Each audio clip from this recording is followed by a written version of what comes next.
आज जे 2008 ला जे बम धमाका येथे झाला होता, ज्याच्यामध्ये निर्दोष लोकांचा जीव गेला होता, ते आज मी आसमान को क्या बोलेंगे, आकाश, मालेगावचा आकाश बघायला आलेलो आहे. हे बॉम्ब कुठून पडला होता, म्हणजे इतकं वर्षानंतर आपण या निकषावर आलेले आहे की या ब्लास्टच्या मागे कोणी नाही होतं. ते बॉम्ब काय आकाशातून पडला होता की जमिनीतून आला होतं, हे बघण्यासाठी आम्ही आलेलो आहे.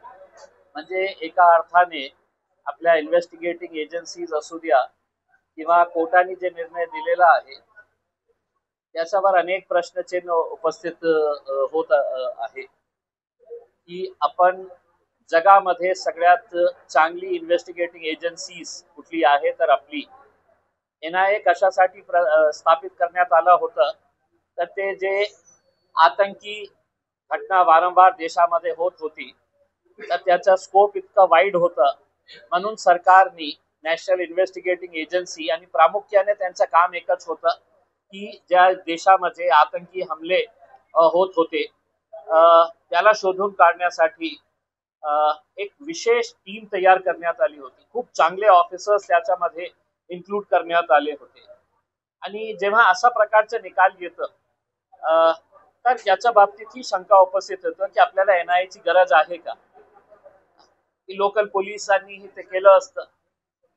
तुम्ही असं काय अद्भुत कारनामा केलेला आहे 17 वर्ष उलटून सुद्धा, की एक दिवस कोर्ट म्हणतं की नाही याच्यामध्ये कोणीही दोषी नाही आहे. आणि एक म्हणजे सरकारला प्रश्न विचारायचा आहे की जे मुंबई ट्रेन धमाका झाला होता त्याच्यानंतर अशाच प्रकारचा निकाल आला. कोर्टाने म्हटलं की नाही हे 12 लोक जे आहे ते सगळं निर्दोष आहे. आणि इमिजिएट त्याच्यानंतर सर्व राजनैतिक पक्ष, सर्व म्हणजे फक्त भारतीय जनता पार्टी किंवा एकनाथ शिंदे साहेबांची सेना किंवा अजितदादाचे NCP हे सोडून त्यांच्या सोबतच काँग्रेसने ही मागणी केली की नाही आम्हाला हे ट्रेन ब्लास्टचा जे निर्णय आलेला आहे ते आम्हाला मान्य नाही आहे. मग उद्धव साहेबांची शिवसेनेची खासदार प्रियंका चतुर्वेदींनी ही तशी मागणी केली, हे निर्णय आम्हाला मान्य नाही आहे, सुप्रीम कोर्टमध्ये अपील करण्याची आवश्यकता आहे. आणि महाराष्ट्र सरकार धावून गेली सुप्रीम कोर्टामध्ये आणि सांगितलं की आम्हाला हे मान्य नाही आहे. तर ते मान्य नसेल तर हे कशाला मान्य करतात. ज्या दिवशी निकाल आला त्या दिवशी त्यांचे जे जे मोठे मोठे नेत्यांची प्रतिक्रिया तुम्ही ऐका. ते म्हणत होते की सत्यमेव जयते, सत्याचा विजय झालेला आहे. मग तो काय असत्य होता का. मग तो कोर्टाचा जे निर्णय आहे तो जज त्याच खुर्चीवर बसलेला आहे. हे जजनी जे दिलेला आहे त्याही ते कोर्टाचा निर्णय आहे. मग असा दुजाभाव कशासाठी. आज आम्ही ज्या परिवारातले लोकांचा, निष्पाप लोकांचा जीव गेलेला आहे, या देशामध्ये राहणारे मी असू द्या तुम्ही असू द्या, त्यांना काय आपण कशा प्रकारे सामना करणार आहे, काय उत्तर देणार आहे. आता झालं, खूप वर्ष झाले, तुम्ही विसरून जा. मग हे सगळे जे प्रश्न आहे या लोकांना आम्ही फक्त हे सांगण्यासाठी आलेलं आहे की या लढाईमध्ये तुम्ही एकटं नाही आहे, आम्ही तुमच्या सोबत आहे. जिथे जिथे तुम्हाला आमची, आणि खऱ्या अर्थाने सांगायचे असेल तर माझ्या पक्षाचे अध्यक्ष बॅरिस्टर असदुद्दीन अवैसी साहेबांनी सांगितले 3-4 दिवस पूर्वी त्यांचा आदेश आला होता कि मी मालेगावला जाऊन त्या परिवारातले लोकांना कमीत कमी, किसी का बेटा किसी का भाई का इंतकाल हुआ है, उसकी जान गई है, तर फक्त त्यांना हे सांगण्यासाठी की आम्ही तुमच्या सोबत आहे या लढाईमध्ये. मला मागच्या 3 दिवसामध्ये येणे शक्य झालं नाही आहे, कारण माझ्या विरोधात आता 13-14 केसेस रजिस्टर झालेले आहे. त्याच्यापैकी मेजॉरिटी केसेस जे आहे ते सगळं बोगस केसेस रजिस्टर करण्यात आलेलं आहे. काय हे कोर्टाची प्रक्रिया आहे, आपण आदर करू. निकाल लागला त्याच्यानंतर मालेगावमध्ये भाजप असो हिंदुत्ववादी संघटना असो त्यांनी एक जल्लोष केला आणि त्यांनी असा आरोप केलेला सिमीवर तर बंदी आहे, सिमीचा याच्यात हात आहे, जमेतुल उलमा याच्यावर बंदी आणावी अशी हिंदुत्ववादी संघटनेची मागणी. आता या भाजपवाल्यांना मला हे सांगायचे आहे की देशामध्ये आपली सत्ता किती वर्षापासून आहे, किती वर्ष झालेले आहे, राज्यामध्ये किती वर्षापासून भारतीय जनता पार्टीची सत्ता या राज्यामध्ये आहे.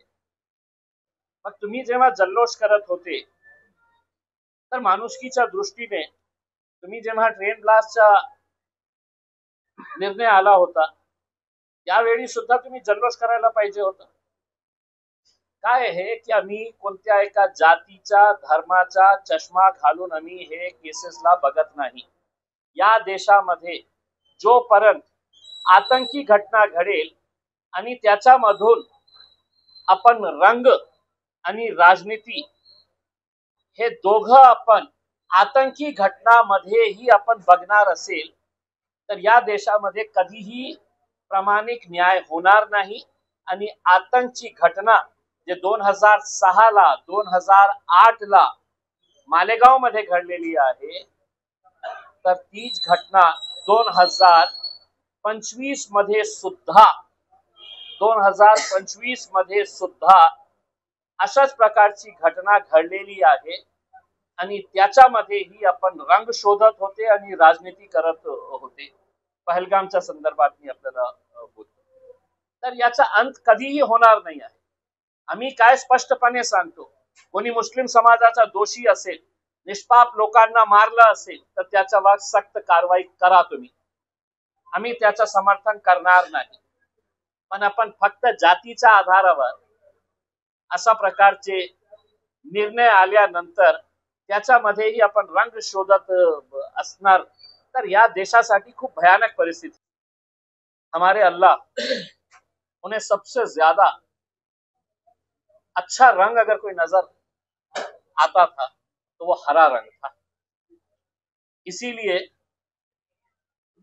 दुनिया की धरती के ऊपर सबसे आम रंग कोई है तो वो हरा रंग है. पेड़ पौधे सब्जी फल फूल ये सब हरे रंग से ताल्लुक रखते हैं. ऐसे घटिया सवालों का जवाब ऐसे ही घटिया लोग दे सकते हैं जो मैंने आपको बताया है कि आप जब तक आतंकी घटनाओं को आप आतंकी नजर से नहीं देखेंगे कि साहब ये आतंकी है, इसके ऊपर कार्रवाई होनी चाहिए. हम किस मुद्दे के ऊपर भटक चुके हैं. जिस दिन नतीजा आया आप किसी भी टीवी चैनल को उठा के देख लीजिएगा, चर्चा ये हो रही थी कि कांग्रेस ने उस वक्त ये कहा था कि इस देश के अंदर अब भगवा आतंकवाद आ गया है, सैफरन टेरर आ गया है करके. तो चर्चा ये नहीं हो रही थी कि आखिर बम फोड़ा किसने था, आरोपी थे कौन. ऐसे कौन सी बातें सामने आई है कि जज ये कहता है कि बराबर से पंचनामा नहीं किया गया था. हम क्या ये सुनने के लिए बैठे हैं 17 साल के बाद कि जज साहब हमको ये कह रहे हैं कि साहब वो पंचनामा नहीं हो बराबर से हो पाया था. 5-5 जजेस बदल गए. पहले ही जज है, आप तो फैसला उस वक्त भी दे सकते थे कि ये पंचनामे को डबल से किया जाए करके. 17 साल जब कोई निशानी नहीं बची है, हमको ये सुनाया जा रहा है कि नहीं साहब 17 साल पहले पंचनामा बराबर नहीं हुआ था. आज दुर्भाग्यवश हमको ये कहना पड़ रहा है कि ये फैसले जो है ये आम लोगों का विश्वास जो न्याय प्रणाली के ऊपर, जुडिशियरी के ऊपर, हमारी अदालतों के ऊपर जो है, कहीं ना कहीं उसके ऊपर एक सवालिया निशान खड़ा करता है. आज जिन लोगों ने किया है, अगर समझ लीजिएगा अदालत की अगर हम मान ले कि ये लोग नहीं दोषी थे तो करने वाला तो कहीं ना कहीं घूम रहा है. ऐसे लोगों को कुछ भी बोलने के लिए फैसला आया है तो रोड के ऊपर निकल गए नाचने के लिए. हम उनको ये कह रहे हैं, हम हुकूमत से आंख में आंख डालकर नरेंद्र मोदी साहब से हम ये सवाल कर रहे हैं कि जो असद साहब ने पार्लियामेंट के अंदर ये 4 चूहे कौन थे जो इस मुल्क के अंदर चलते हुए टहलते हुए आए, बेखुसूर लोगों को मारे और टहलते हुए वापस चले गए हैं करके। तो कहीं ना कहीं आप अपने भक्तों को इस तरीके से बेवकूफ बना सकते हैं। हम ना आपके भक्त हैं, ना आपके झूठ को कबूल करने वाले हैं। हम आपसे बराबर सवाल करते रहेंगे, हम आपके खिलाफ बराबर लड़ते रहेंगे। शहीद हेमंत करकरे साहब हो या दूसरे ऑफिसर्स, जिन लोगों ने उस मुंबई के आतंकी हमले में अपने सीनों को बंदूक की गोलियों के सामने रखा, उसमें शहीद हेमंत करकरे साहब ने ये नहीं देखा कि ये आतंकी मामले के अंदर करने वाले कौन है। उनके हाथ में पुख्ता सबूत लगे, उन्होंने ये सबको है तो जेल में बंद किया। इन सब के ऊपर उन्होंने आरोप लगाए, एविडेंस के साथ लगाए। दुर्भाग्यवश उन्हें किस तरीके से मारा गया वो एक अलग बात है, लेकिन आज अगर हम जश्न मना रहे हैं तो एक तरीके से हम शहीद हेमंत करकरे की हत्या का जश्न मना रहे हैं। ये भाजपा वाले, ये दूसरे संगठन जितने भी है, ये सभी लोग जो है उनकी शहादत के ऊपर सवाल खड़े कर रहे हैं। मामूली बात नहीं है, इस देश में एक सर्विंग आर्मी ऑफिसर जो नौकरी के ऊपर है और छोटा मोटा कोई ओहदे के ऊपर नहीं बल्कि एक लेफ्टिनेंट कर्नल रैंक का ऑफिसर, उसको पकड़कर लेकर आना। क्या आर्मी उस वक्त पूरी खामोश बैठी थी कि नहीं हमारी इस वर्दी के ऊपर गलत इल्जाम लगाया जा रहा है करके? उस वक्त आर्मी के बड़े बड़े ऑफिसर्स को भी यह जानकारी दी गई थी कि आपके ये ऑफिसर के खिलाफ हमारे पास ये सबूत है करके। तो हम सिर्फ क्या कर सकते हैं? हम हुकूमत से जितना लड़ना है लड़ेंगे, हम हुकूमत से जो भी सवाल करना है हम करेंगे, अदालत की जो भी लड़ाई लड़ने का है उसमें हमारे से जो बन सकेगा हम करेंगे। और भी तंजीमें साथ में आ रही है। हमारा तो यही कहना है कि जो पीड़ित है वो पीड़ित, और सिर्फ एमआईएम ही नहीं, जिस दिन मालेगांव की आवाम को ये पता चलेगा कि साहब ये सुप्रीम कोर्ट में जाने का है, किसी और को पैसा जमा करने की जरूरत नहीं रहेगी। इस काम के लिए आप सिर्फ एमआईएम के बारे में बात कर रहे हैं, जो इस मुल्क से मोहब्बत करता है, जो इस मुल्क के अंदर इंसाफ चाहता है, इंसाफ की लड़ाई लड़ना चाहता है, उसमें हो सकता है कि हमारे कई सारे हिंदू भाई भी होंगे जो आगे आएंगे और ये कहेंगे। क्योंकि आज अगर हम ये सवाल उठा रहे हैं तो हम उन बेहिसाब 190 के करीब जो ट्रेन के अंदर बैठे हुए थे, 2006 के ट्रेन मुंबई ट्रेन धमाकों के अंदर जो 190 के करीब लोग मरे थे, उसमें क्या एक जाति के लोग थे, एक धर्म के लोग थे? बम रखने वालों को यह मालूम था कि नहीं ये डब्बे के अंदर है तो सिर्फ एक ही जाति के लोग हैं।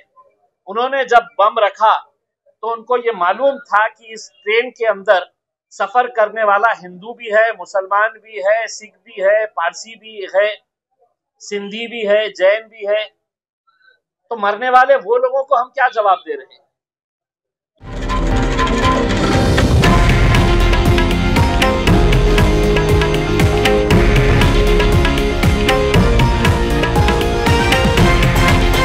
हे आहे देशातील नंबर 1 न्यूज नेटवर्क आणि आपण पाहत आहात TV9 मराठी, एकमेव.